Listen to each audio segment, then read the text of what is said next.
गुजारिश कंदुसि सिंधियत जी संगत शाह टनू मोहम्मद खान जे सेक्रेटरी मोहतरम साईं एजाज अली जिस्तानी के पाण अचनि मेहमान जे आजिया में कलमात पेश कर। मोहतरम साईं एजाज अली जिस्तानी। साइम सदाइम करी मते सिंसुकार दोस्त मिठा दिलदार आलम सब आबाद करी। स्टेज ते वेठल मुझा मौजूद मेहमान साहिबान ऐं पिंडाल में वेठल मुझा मौजूद दोस्त सहाफ़ी हज़रात ऐं सिविल सोसाइटी जा माण्हू सभिनी दोस्तनि खे जीअं सिंधी ॿोली। दोस्तों अॼु जंहिं तकरीब जे सिलसिले में असीं गॾु थिया आहियूं उहो असांजो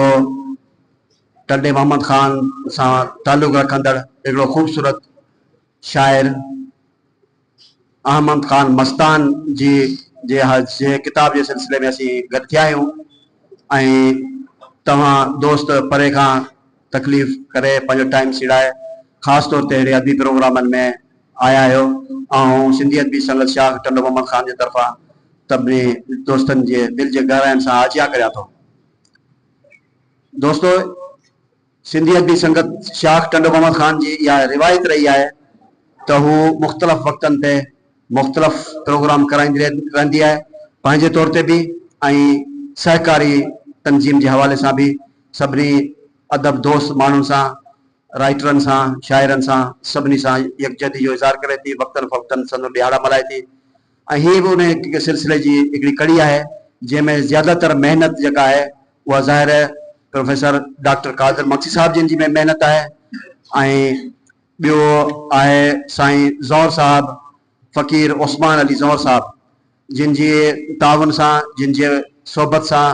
जिन जे साईं कादिर बख्श साहब जेको आहे सो तरतीब ॾिनी वरी जफ़ाकशी सां साईं जी शाइरी कलेक्ट कई ऐं उन जे शाइरी के मुख़्तलिफ़ पहलुअनि ते दोस्त ॻाल्हाईंदा जेतिरे क़दुरु मुंहिंजे नज़र मां साईं जो किताब गुज़रियो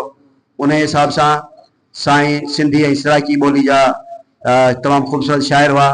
संदन ख़ुशूसियत आहे त सादा तबियत ऐं सिंधी मिज़ाज ऐं कल्चर मुताबिक़ संदन उथणी वेहणी रहणी करणी उन हिसाब सां हुई ऐं संदन शाइरी ऐं ॻाल्हाइण जो अंदाज़ उहो तंज़ मिज़ाज सां गॾोगॾु हिकिड़ो मैसेज हिकिड़ो पैगाम हिकिड़ी इस्लाही पैगाम पिणु हो जंहिंखे वॾे पैमाने ते आम तौर सिंधी अदब जेके सिंधी कल्चर में जेके कचहरियूं थियनि थियूं उन में ख़ासि तौर ते खेसि घुरायो वेंदो या पाण शिरकत कंदो या पब्लिक प्लेस ते जेका शाइरी पेश कंदो खेसि तमामु घणी वॾी मञता मिली। हालांकि हू ग़रीब माण्हू हो हिकिड़ो सादा तबियत हो उन करे पंहिंजी कलेक्शन गॾु करे कोन सघियो न ई छपराए सघियो पर इहा साईं डॉक्टर कादिर मक्सी साहब जिन जी महिनत है जिन पंहिंजो टाइम ऐं पंहिंजो पैसो सीड़ाए ऐं हिकिड़ो शाइरी के मस्तान जी शाइरी के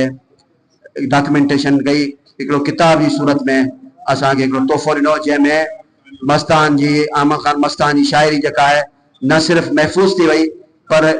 इन नौजवान नस्ल ताईं भी संदन पैगाम पहुची वियो ऐं इहा संदन असीं सिंधियत बि संगत शाख जे प्लेटफॉर्म तां खेनि ख़िराज तहसीन पेश करूं था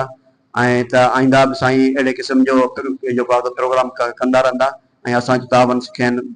हमेशह साथ रहंदो सिंधियत बि संगत जो। तव्हां सभिनी दोस्तनि जी घणी महिरबानी। दोस्त अहमद खान मस्तान जी शाइरी ते मुख़्तलिफ़ पहलुअनि ते ॻाल्हाईंदा संदन शख़्सियत ते ॻाल्हाईंदा ऐं हिकु दफ़ो तव्हां सभिनी शुक्रगुज़ार। तमामु घणी महिरबानी।